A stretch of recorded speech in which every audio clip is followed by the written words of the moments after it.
All right, everyone, get ready for a deep dive today into a case that's really both baffling and tragic. The story of Lori Vallow and Chad Daybell.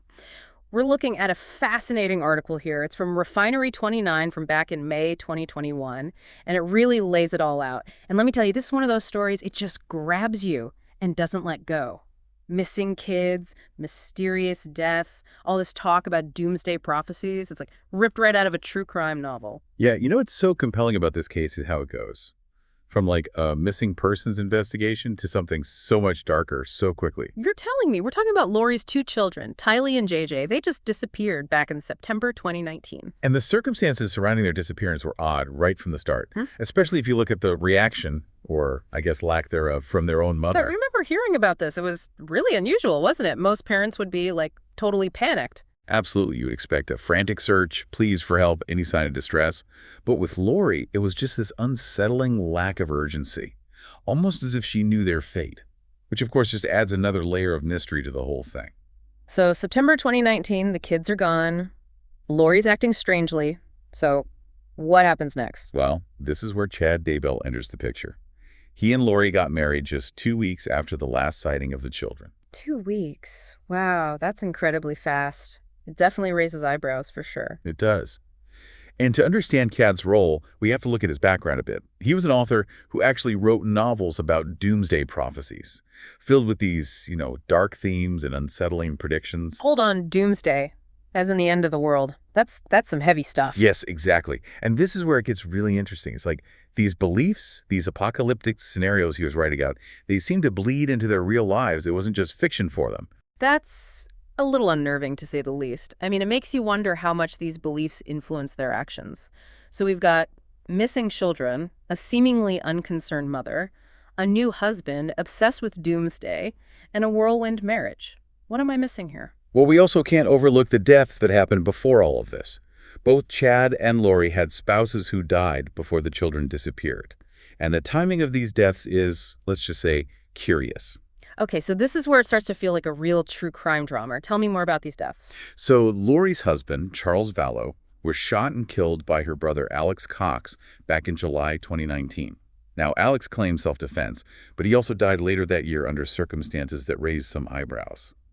It almost feels like there's a pattern emerging here. That's a lot to process. And what about Chad's wife? Tammy Daybell. She died in her sleep in October 2019, just weeks before Chad and Lori got married. Initially, it was ruled a natural death, but then things changed pretty dramatically. I'm guessing they exhumed the body. They always do that in those true crime documentaries. You got it. And the findings were suspicious enough to reclassify Tammy's death as suspicious. The details haven't been made public. But it definitely adds another layer of intrigue to this already complex case. Wow. So we've got 2 deceased spouses, 2 missing children, a quick marriage, and this fascination with doomsday prophecies. It's a lot to unpack. It is, and it really makes you wonder, were these deaths truly natural? Did Chad's, apocalyptic worldview play a role? And what ultimately happened to Tylee and JJ? So many questions, and it feels like we've only just scratched the surface of this unsettling story. Now, this doomsday element, this is pretty central to the whole case. It makes you wonder if those beliefs played a role in the deaths of their previous spouses. Is there a connection there? It's definitely a compelling line of inquiry. Chad's writing, it's filled with these vivid descriptions of the end times, this sort of us versus them mentality. It might offer some clues into his worldview. We need to explore whether these fictional scenarios somehow became a dangerous justification in real life. It's chilling to think that someone's fictional world could impact reality like that. But I guess that says something about the power of belief systems, especially when they head into extremism. Exactly. And to fully grasp this case, we need to look deeper into those beliefs. What did they entail? How were they applied to their lives? It's a rabbit hole, for sure, but a necessary one. Well, I'm ready to go down that rabbit hole. You mentioned Chad's books. Were there any specific themes or ideas that stood out to you? Absolutely. What's fascinating is how Chad brought in elements of Mormon theology, near-death experiences, and this unique interpretation of spiritual rankings, all into his apocalyptic narrative. He created this system that categorized people as light or dark, with those deemed dark facing a grim fate. That's pretty intense. It's like he built a whole belief system to justify his actions. But how common are these doomsday beliefs? I mean, do we see this in other groups or movements? You're right to ask that. It's important to remember that while this case is extreme, it's not totally isolated. Throughout history, we've seen these apocalyptic ideologies emerge, often connected with religious or spiritual beliefs. These groups often share things in common: charismatic leaders, a sense of urgency, and a belief that they hold special knowledge or a higher purpose. That's a good point. It adds context to this case. But I'm still struggling with how someone could apply these beliefs to their own children. It's unfathomable. I understand that. It's a question that hangs over this case. But to even try to answer that, we have to look at the psychology behind these beliefs. How can they warp someone's sense of reality and morality so much? What role does manipulation and control play within these systems? These are tough questions, but we can't shy away from them if we want to understand this tragedy. You're absolutely right. We need to dig deeper into the psychological aspects of this case. But before we do that, let's go back to the timeline. So the kids are missing, Chad and Lori get married, the authorities are starting to catch on. What happens next? Well, as the pressure mounts, Chad and Lori make a surprising move. They decide to go to Hawaii. Hawaii, seriously. Like a vacation. It seems that way. But of course, the authorities were on their trail. The investigation continued, and in February 2020, they were arrested in Hawaii. But still no sign of the children. Sadly, no. And this is where things take that heartbreaking turn. The investigation led authorities to Chad's property in Idaho. And in June 2020, they made a devastating discovery. Oh no, they found them. Yes, tragically. Tylee and JJ's remains were found buried on Chad's property. It was the heartbreaking end to their search, confirming everyone's worst fears. That's just devastating. I can't even imagine what their family went through. The not knowing, the hoping, and then that. It's just heartbreaking. This is a lot to process, and we've covered so much already. Maybe it's a good place to pause and pick up the story next time. I agree. We set the stage, but there's still so much more to unpack. The psychology behind their beliefs, the investigation, the trial. It's a complex and heartbreaking journey, and we've only just begun. All right, well, join us next time as we continue to dive into the Lori Vallow and Chad Daybell case. Welcome back to our deep dive into the Lori Vallow and Chad Daybell case. Last time, we left off with that discovery on Chad's property. It's hard to believe that something like that could actually happen. Yeah, it's truly horrific, and it really brings up the question of motive. What could drive two people to do something like that? We've talked about their doomsday beliefs, but I'm wondering if there's something more. Like, was there a specific trigger that pushed them to this point? That's what investigators were trying to figure out. As they looked deeper into Chad and Lori's lives, they uncovered a pattern of behavior leading up to the children's disappearance. What kind of pattern? Well, it seems like there was manipulation, control, and this alarming disregard for human life. So it's like they thought they were above the law, operating under their own rules. It's a disturbing thought. But their ideology might have given them a sense of justification for their actions. It's a reminder of how destructive belief systems can be, especially when they become extreme. So what happened after the arrest in Hawaii? Did they confess? No, they both pleaded not guilty. This case has been so complex, spanning different places, involving a ton of evidence. It's a tangled web of relationships and changing stories, making it a real challenge for investigators. I can only imagine. It's a case that's captivated everyone. And I think it's because it has all the elements of a true crime thriller. But at its core, it's a story of loss and the terrible consequences of fanaticism. You're exactly right. Oh. And to really understand this case, we need to look at the psychology behind these beliefs. How can someone's worldview get so distorted to the point where they harm their own children? It's a question psychologists and cult experts have been trying to figure out for years. It's a question a lot of people are asking. Is there a specific profile we see in people drawn to these types of ideologies? Well, it's not always clear-cut. There's no single profile that fits every case. But research suggests that people drawn to extremist groups often feel alienated, disenfranchised, or lacking a sense of purpose. They might be searching for answers, community, or just a sense of belonging. And these groups offer that: certainty, belonging, and meaning. So it's like they're filling a void, but in a really dangerous way. Exactly. And leaders like Chad Daybell can exploit that. They offer a simple worldview, often with a clear enemy and a sense of urgency. They create an us versus them mentality, which makes people feel special and justified in their actions. That's powerful, especially when it's mixed with apocalyptic beliefs, like they're convinced they're doing the right thing. That's the disturbing part. Their morals get completely twisted, guided by this warped sense of righteousness. So how do we even begin to address this? Is there any way to prevent these tragedies from happening again? That's the big question. It's complicated, with no easy answers. But one thing we can do is promote critical thinking, teach people how to evaluate information, spot biases, and resist manipulation. It's about giving people the tools to think for themselves. We are bombarded with information all the time. It's easy to get caught up in stories that just confirm what we already believe. Absolutely. And social media has made it worse, creating these echo chambers where it's easier for extremist groups to spread their message. It's a scary thought. Sounds like education and awareness are key. They're definitely a good starting point. We also need to look at the bigger picture. Things like social isolation, inequality, lack of opportunity. It's about building a society where people feel connected and valued. All important points. But for now, let's shift back to the legal side of this case. What happened after their arrest? Well, after they were arrested, Lori and Chad were sent back to Idaho to face the charges against them. And what were those charges specifically? They faced a whole bunch of charges. Conspiracy to commit murder, first-degree murder in the deaths of Tylee, JJ, and Tammy Daybell, plus grand theft and insurance fraud. Wow, that's a long list. Sounds like the prosecution had a strong case. On the surface, yes. But the legal process is tricky and is hard to prove guilt beyond a reasonable doubt. So what happened next? Did it go to trial? Yes, after some delays and legal back and forth, the trial started in April 2023.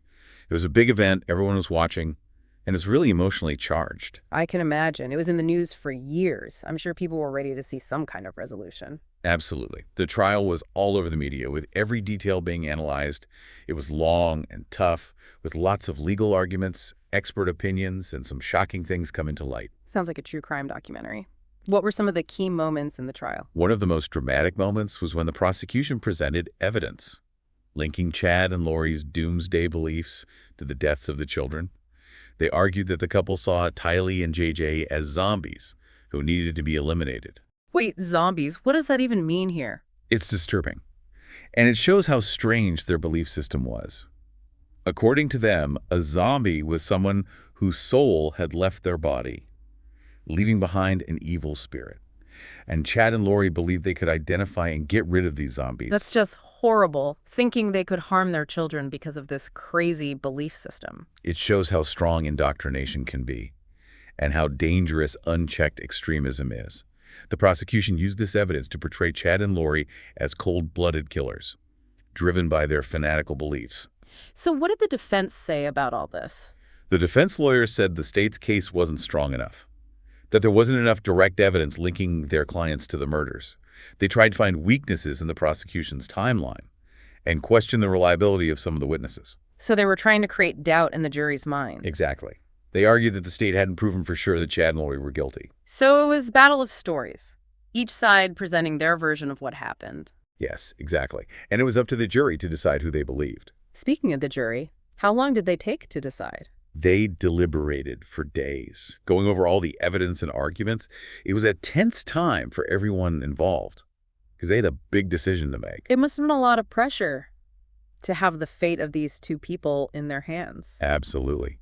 And after days of talking it over, they finally came to a decision. This is it, the moment of truth. What was the verdict? The jury found both Lori Vallow and Chad Daybell guilty on all counts. Wow, guilty on everything. That's a win for the prosecution. It was. The verdict shocked everyone in the courtroom and the whole nation. Justice was served, but it doesn't erase the tragedy of this case. It's a bittersweet victory. Justice was served, but it doesn't bring back the lives that were lost. You're right. This case reminds us of the darker side of humanity and the devastating effects of extremism. It's a story that will stick with people for a long time. This has been heavy, but really informative. Before we wrap up, is there anything else you want to add? I think it's important to remember that while this case is extreme, it shows how important critical thinking and media literacy are. We need to build a society that values compassion and understanding. We need to be aware of the dangers of extremism and work to create a world where these types of tragedies are less likely. I completely agree. And to everyone listening, if this case has affected you, if you have questions or concerns, please look for more information, have discussions, and keep learning about human behavior and the dangers of belief systems. There's always more to discover and understand. This is a good place to stop for now. We'll continue our deep dive in the next part, talking about what happened after the trial, the sentencing, and how this case has impacted society. Welcome back to the deep dive. You know, we're picking up right where we left off, exploring the aftermath of that guilty verdict in the Lori Vallow and Chad Daybell case. Yeah, a really pivotal moment in this whole story. So what happened after the jury delivered their verdict? What were the reactions like? Well, you can imagine the courtroom was electric. There was this gasp as the verdict was read, and then this wave of relief and emotion from the families of the victims. Must have been cathartic for them after all the waiting and uncertainty. Absolutely a validation of their pain and a sense that justice had finally been served. What about Lori and Chad? What were their reactions to the verdict? Reports say that Lori didn't really react much. She seemed stoic, no outward emotion. Chad, on the other hand, looked shaken by the verdict. I guess it's hard to keep up that act of innocence when the truth comes out. You're right. And so the guilty verdict set the stage for sentencing. Right, because a guilty verdict doesn't always mean life in prison, right? No, it doesn't. The judge decides the punishment based on how serious the crimes were and other things. So what kind of sentences were Lori and Chad looking at? Given the charges, multiple counts of first-degree murder, conspiracy, and other crimes, they were possibly facing life in prison without parole. Wow, that's serious. It shows just how serious their actions were. It does. And during these hearings, the families of the victims got to give their impact statements, expressing the pain and loss they had gone through. I can only imagine how powerful those statements must have been to finally have their voices heard. They were heart-wrenching. The families talked about their love for Tylee, JJ, and Tammy, and how much they missed them. It reminds us that behind all the news and legal stuff, there are real people dealing with terrible grief and loss. And those impact statements really influenced the judge's decision. So what sentences did Lori and Chad actually get? Lori Vallow got life in prison without parole on all counts. Wow. The maximum sentence sounds like the judge considered how serious her crimes were and the fact that she didn't seem sorry at all during the trial. Yes. The judge said that Lori's actions showed she didn't care about human life and had no empathy for her own children. What about Chad? Did he get a similar sentence? Yes. Chad Daybell also received life in prison without parole on all counts. It seems like justice was served, even though no sentence can truly make up for the loss of those innocent lives. You're right. The legal part is over. But the impact of this case will be felt for a long time. This whole case has been a wild ride. It's hard to believe something like this could happen in real life. It's a reminder that even now, people can be capable of delusion, manipulation, and violence. It's shocking how deep it can go. It makes you think about how powerful belief systems are and how they can be twisted to justify terrible things. Absolutely. This case highlights the need for critical thinking, skepticism, and healthy boundaries when it comes to what we believe. It's important to be aware of manipulation and to seek out different perspectives. You know what really struck me was the role of charisma. Both Lori and Chad seemed to have this charm that drew people in. That's a good point. Charisma can be a powerful tool, and it's often used by people who want to manipulate and control others. We need to be aware of that allure and question the motives of those who have it. It reminds us that things aren't always as they appear. We should be careful about blind faith and following, without question. Exactly. Critical thinking and a healthy dose of skepticism are so important when dealing with relationships and belief systems. Well, I think we've covered a lot in our deep dive into the Lori Vallow and Chad Daybell case. We have. It's been a journey exploring the darker side of human nature. But it's also a story with valuable lessons about critical thinking, being aware of what we read and see, and creating a society that values compassion and understanding. And to our listeners, if this case has left you with questions, please keep exploring, researching, and having discussions. There's always more to learn, more to understand, and more we can do to prevent these tragedies from happening again. Knowledge is power, and by understanding these dark parts of humanity, we can work towards a safer and more informed world. Well said. And on that note, we'll wrap up this deep dive. Thanks for joining us on this exploration of one of the most fascinating and tragic cases in recent history. It's been a pleasure. And as always, stay curious, stay informed, and stay engaged. Until next time, keep diving deep.